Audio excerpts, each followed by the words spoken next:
За баярлалаа. За эдийн засгийн хөгжлийн сайд шадар сайдаас нэг асуулт байна.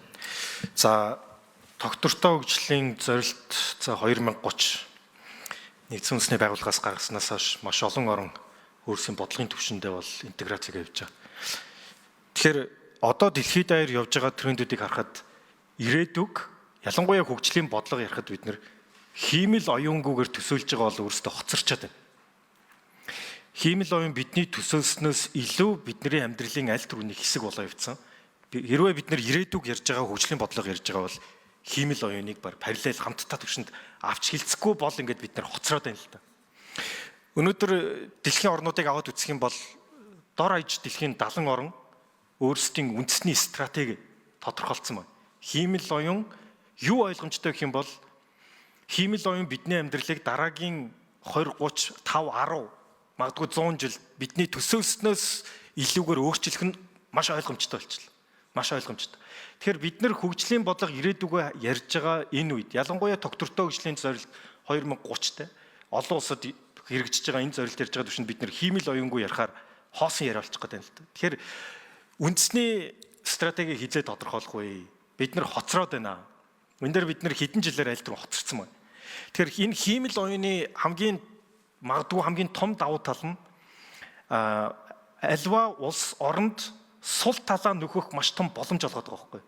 Тэгэхээр бид нар жишээлбэл Монгол улсын боловсролын хүртээмжтэй байдал, орон нутаг руу, малчтын хүүхдүүд рүү хиймэл оюуныг зөв ашиглаж чадах юм бол бидний хизээж нөхөж чадахгүй байсан тэр сул тал дээр одоо нөхөж өгөхт маш том давуу тал үүсч гарч ирээд байгаа байхгүй. Дэлхийн олон орн ер нь бол өөрсдийнхөө бодлогоо тодорхойлоо явчлаа л да. Яагаад гэвэл тэд нар юу ойлгосон бэ гэхээр хиймэл оюун бидний амьдралыг хүссэн хүсээгүй дараагийн хэдэн жилдээ бол маш ойлгомжтой өөрчлөх юм байна. Тэгэхээр бид нэр хоцорч ардаас нь хөөцөлдөж явдаг биш уулын энэ дэлхийн хөгжилтөөгөө ялангуяа тогтвортой хөгжлийн зорилго ярьж яхад хэрэгжилт ярьж яхад бол тэд нартайгаа хөл нийлүүлээд алхмаар юм л да. Одоо яг Монгол улс хамгийн сүүлийн судалгаагаар хиймэл оюуны одоо бэлэн байдлын үнэлгээнд дээр 188 орноос 98 жигсэж байгаа. 98 жигсэж. За тэр үнэлгээ дотор хамгийн арагшаа татж байгаа нэг үзүүлэлт нь ерөөсөө vision буюу засгийн газрын бодлогоо тодорхойлоогүй байна л гэж. Хэрвээ засгийн газрын дээр бодлогоо тодорхойлоод яаралтай гараад ирэх юм бол энэ 98 бас нэлээд урагшлах бас боломж харагдаад байгаа юм л да. Тэгэхээр энэ дээр хариулт авчаад тодорхойлно. За бид нар бол буруу шилжилтийн үндэсний хөтөлбөрөө удахгүй батлуулахаар их хурлдаа оруулнаа. Хиймэл оюун ухааны шилжилтийн үндэсний хөтөлбөр, хүний нөөцийн шилжилтийн хөтөлбөр, ногоон хөгжлийн хөтөлбөр гэж. Энэ дээр бол засгийн газрын шийдвэр гарцсан. Ерөнхий сайд эдийн засгийн хөгжлийн яамд үүрэг өгсөн, захирамж гаргасан.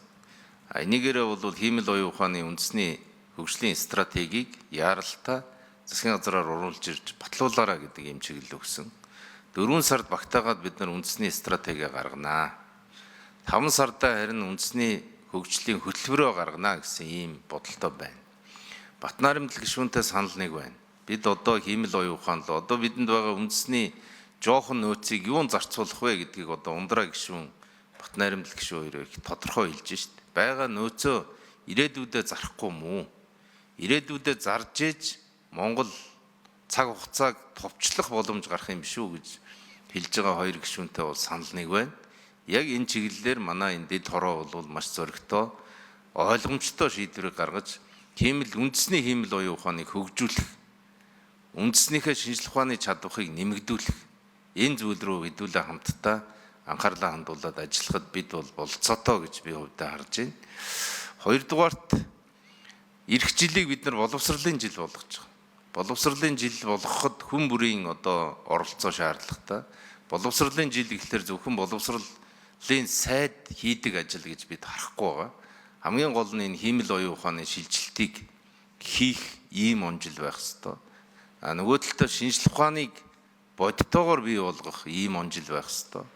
Үнэхээр хүний нөөцийн бодлогоо Монгол улс цоо шинээр харах ийм онжил байна гэж ингэж бид нар харж одооноос төлөвлөлтүүд дээр анхаарч байгаа. Тийм учраас бол үндэсний хиймэл оюун ухааныг хөгжүүлэхдээ бодиттой хөрөнгө оруулалт хэрэгтэй гэж Батнайрам Бэлгшүүний хэлж байгаа саналаар бид нар эх оны хөгжлийн төлөвлөгөөндөө ер нь урт хугацаанд үр шимээ хүртэх тэр салбар бол энэ хоёр салбар байна. Дээр нь одоо ногоон хөгжлийг бодитоогоор авцрах тэрлүү хөрөнгө оруулалтаа хийя гэсэн ийм төлөвлөлтүүдийг хийж байгаа шүү гişүүдээ. Тэгээ та бүхний хэлж байгаа санал бол бодитоо тусгагдаад 5 сарын 1-нд бид өргөн барих жилийн хөгжлийн төлөвлөгөө мөн одоо 5 жилийн хөгжлийн үндсэн чиглэлээр бол тодорхой байр суурьтайгаар орж ирэх ёстой гэж ингэж бодож байна. Баярлалаа. За, Батнайрам Бэлгшүүн тодруулъя. За Монгол Улсын засгийн газраас 2026 оныг боловсролын жил болгож нэгсэндээ бас ач холбогдол өгж байгаад бол талархалтай хүлээж авч байгаа. Яагаад гэвэл яг үнэ хэлэхэд бидний тулгамдж байгаа асуудлуудын сорилтуудын шийдлийн дийлэнх нь боловсролтой холбоотой байна.